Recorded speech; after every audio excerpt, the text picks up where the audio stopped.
Hi this is Dinesh Gangasani welcome to my channel think about this.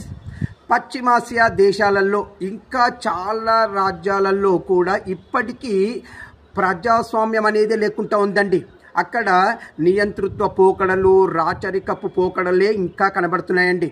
ఇప్పుడిప్పుడే కొద్దిగా అక్కడ కూడా మార్పు అనేది సంభవించాలి కూడా అండి.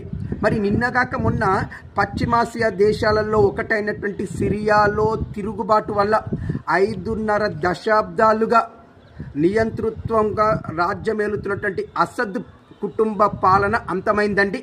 మరి ఇప్పుడు సిరియా వచ్చేసి తిరుగుబాటుదారుల చేతిలోకి వెళ్ళింది. మరి ఇప్పటి నుండైనా అక్కడ సిరియాలో ప్రజాస్వామ్య ప్రభుత్వం ఏర్పడి సిరియా ప్రజలు మంచి అభివృద్ధి మార్గంలో నడవాలని చెప్పేసి నేను పర్టికులర్గా నా ఛానల్ త్రూ నేను ఆకాంక్షిస్తున్నానండి. ఇట్లు మీ దినేష్.